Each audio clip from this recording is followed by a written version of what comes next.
maging ligtas, maging panatag Pilipinas. Maging panatag Pilipinas. Maging panatag Pilipinas.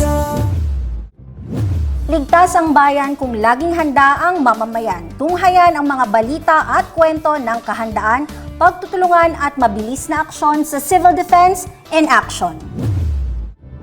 Nakapasok na sa Philippine Area of Responsibility ang Bagyong Goryo.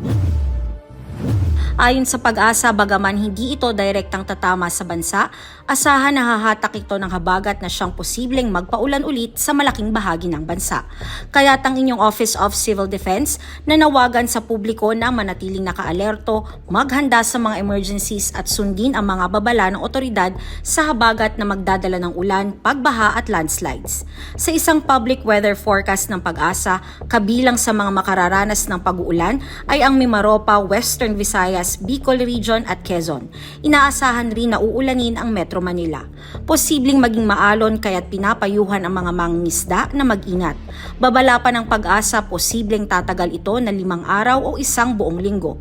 Ayon kay Assistant Secretary Bernardo Rafaelito Alejandro IV, Officer in Charge ng OCD, tuloy-tuloy ang kanilang mga hakbang para magbigay babala at mapagaan ang epekto ng mga bagyo at habagat sa bansa. Ang OCD na nagsisilbing NDRRMC Executive Director ay inatasan na rin lahat ng regional DRRMCs at local DRRMCs na maghanda at palakasin ang public information campaigns sa mga komunidad. Kasabay nito ay nanawagan sila sa publiko na sundin at maging proactive sa information campaigns lalo na sa banta ng baha, landslides at habagat. Ilang linggo na ang nakaraan pero ramdam pa rin ng marami nating kababayan ang naging epekto ng magkakasunod na bagyo at ng habagat.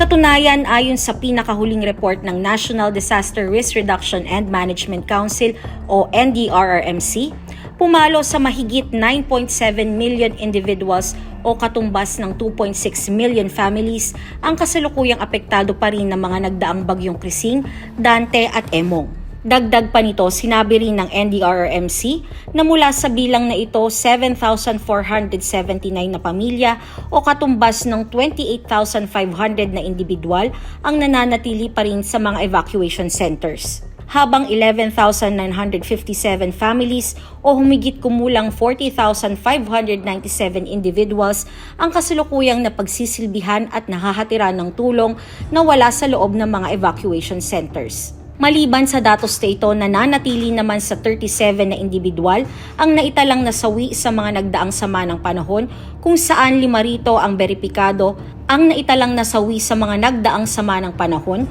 kung saan 5 rito ang beripikado na habang 32 naman ang sumasailalim pa sa validation.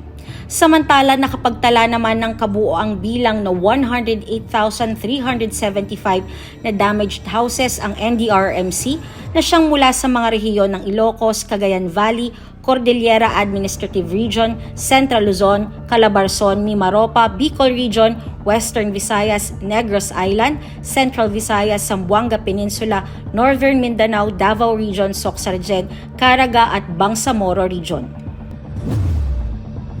Kaisa ang Office of Civil Defense ng Department of Health sa pagpapaalala sa publiko laban sa nakamamatay na sakit na leptospirosis.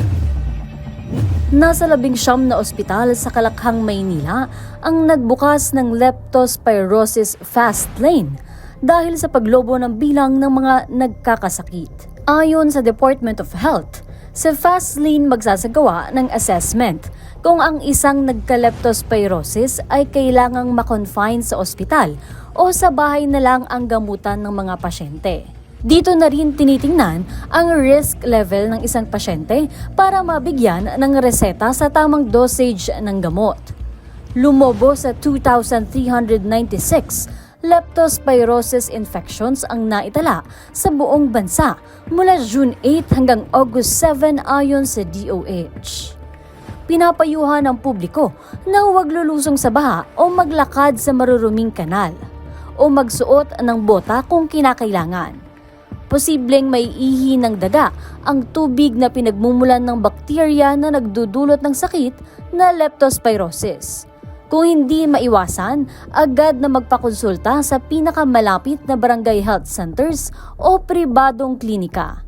Ang mga sumusunod ang mga ospital na may leptospirosis fast lane, kabilang ang Lung Center of the Philippines, National Kidney and Transplant Institute, Philippine Children's Medical Center, Research Institute for Tropical Medicine, Las Piñas General Hospital and Satellite Trauma Center, Amang Rodriguez Memorial Medical Center, Rizal Medical Center, Jose R. Reyes Memorial Medical Center, San Lorenzo Ruiz General Hospital, Dr. Jose N. Rodriguez Memorial Hospital and Sanitarium, kasama rin ang Philippine Orthopedic Center, San Lazaro Hospital, East Avenue Medical Center, Quirino Memorial Medical Center, Tondo Medical Center, gayon din ang Dr. Jose Fabella Memorial Hospital, National Children's Hospital, National Center for Mental Health, Valenzuela Medical Center. Pinapayuhan ng DOH ang publiko na agad kumonsulta sa doktor kung nalubog sa baha o putik dahil sa ulan. Kamakailan lang nang mamataan ang tila usok sa langit na bumubulusok sa Palawan. Pero hindi ito kometa, kundi debris mula sa Long March 12 ng China, ayon sa Philippine Space Agency o PhilSA. Iyan din ang nasa pool sa video ni Raul Morales Sonier Jr. na nagdala rin ng pagkabahala sa mga residente. Pagtitiyak ni Pangulong Ferdinand R. Marcos Jr., wala namang nasaktan o tinamaan ng debris. Pero bukod dyan, nanawagan din ang Pangulo sa China na magpasintabi muna bago magsagawa ng anumang rocket launch. Ipinunto rin ng presidente na hindi ito ang unang beses na may nagbagsakang debris sa karagatan ng bansa mula sa mga hinihinalang Chinese rocket. Bagaman wala namang nilabag na batas kaugnay nito. Nabanggit din ni Marcos na sa kamakailan niyang pagbisita sa Beijing ay napag-usapan na nila ni Chinese President Xi Jinping na wala namang interes ang Pilipinas sa kanilang mga rocket.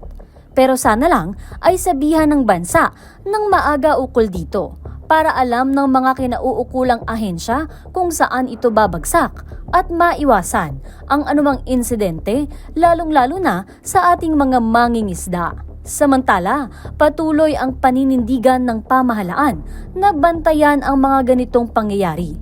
Alinsunod na rin sa direktiba ni Pangulong Marcos na gawing prioridad ang kaligtasan ng bawat mamamayan. Isa pong anunsyo mula sa inyong Office of Civil Defense Cordillera, kaugnay po sa mga pagbabago sa schedule ng ilang aktibidad ngayong Agosto.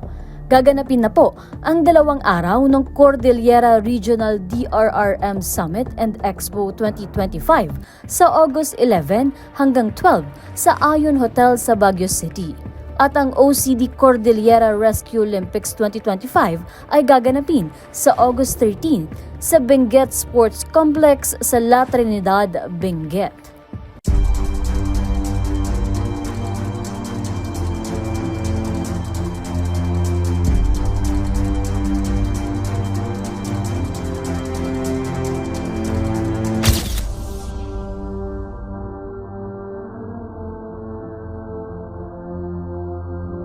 Bilang patuloy pa rin na pagtulong ng administrasyon sa mga lugar na binayo ng sunod-sunod na bagyong Krising, Dante at Emong na sinamahan pa ng epekto ng habagat, na mahagi ang Office of Civil Defense Cordillera Administrative Region ng non-food items tulad na lang ng shelter repair kits sa Benguet, partikular sa mga munisipalidad na nagdeklara ng state of calamity.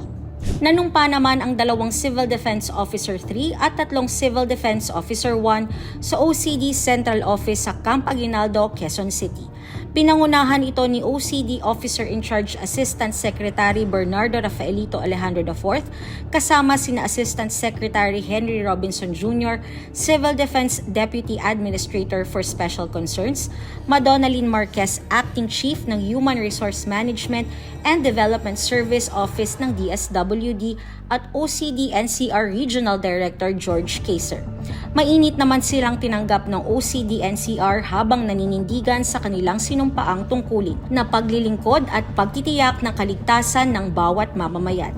Nakibahagi ang OCD Region 8 sa pag-turnover ng pamunuan ng Police Regional Office 8 sa pamamagitan ng isang joint turnover of offices ceremony na ginanap nitong August 8 sa Matapat Hall PRO 8, Palo, Leyte. Mula kay Police Brigadier General J.R. Kumigad, ipinasa ang pamumuno kay Police Brigadier General Jason Capoy. Pinangunahan ang seremonya ni Police Major General Nery Vincent Ignacio, Acting Chief of the Directorial Staff, na kinatawan ni PNP Chief Police General Nicolas Torre III. Nagpaabot ng taus-pusong pasasalamat ang OCD Region 8 sa pamumuno ni Regional Director Lord Byron Torrecarion at ang Regional Disaster Risk Reduction and Management Council 8 kay Police Brigadier General Kumigad para sa kanyang hindi matatawarang serbisyo sa disaster response sa Eastern Visayas. Pangunahing suporta sa mga operasyon ng konseho at pagtulong sa ibang rehiyon sa panahon ng krisis. Matagumpay na naisagawa ang executive courses sa Incident Command System at Emergency Operations Center para sa mga bagong halal na local chief executives ng Region 6. Ginanap ito noong August 5 to 6 sa Diversion 21 Hotel, Iloilo City. Layo nito na mapalakas ang kaalaman at kakayahan ng mga pinuno ng lalawigan at bayan sa paghahanda at pagtugon sa sakuna bilang mga chairperson ng kanilang local DRRM councils. 2 araw na sumailalim sa pagsasanay ang 44 na kalahok sa EOCEC at 45 naman sa ICS Executive Course, kabilang na ang 14 na local chief executives. Pinangunahan ito ng Office of Civil Defense 6 at DILG Region 6 sa pamamagitan ni na Regional Director Raul Fernandez at Regional Director Juan Jovian Ingeniero na nagbibigay diin sa mahalagang papel ng lokal na namumuno sa DRRM. Binigyang diin ni Maria Cristina Mayor, Regional Information Officer ng Office of Civil Defense Western Visayas, ang kahalagahan ng monitoring at evaluation sa Risk Communication Plan. Sinabi niya ito sa Risk and Crisis Communications Workshop na ginanap sa Legazpi City, Albay nitong August 6. Ipiniliwanag niya sa pamamagitan ng pag-oobserba at pagbabantay na nakukuha ang mahalagang impormasyon para sa pag-track ng mga resources maging paggawa ng isang risk communication strategy. Hinikayat din niya ang mga lokal na leader na bigyang panahon at focus ang monitoring at evaluation para mas lalong mapabuti ang mga estratehiya sa paghatid ng impormasyon sa publiko, lalo na sa panahon ng sakuna at emergency. Laging tandaan na bawat segundo ay mahalaga. Ligtas ang bayan kung handa ang mamamayan, kaya't mainam na laging handa anuman ang ganap. Dahil sa bagong Pilipinas, walang maiiwan.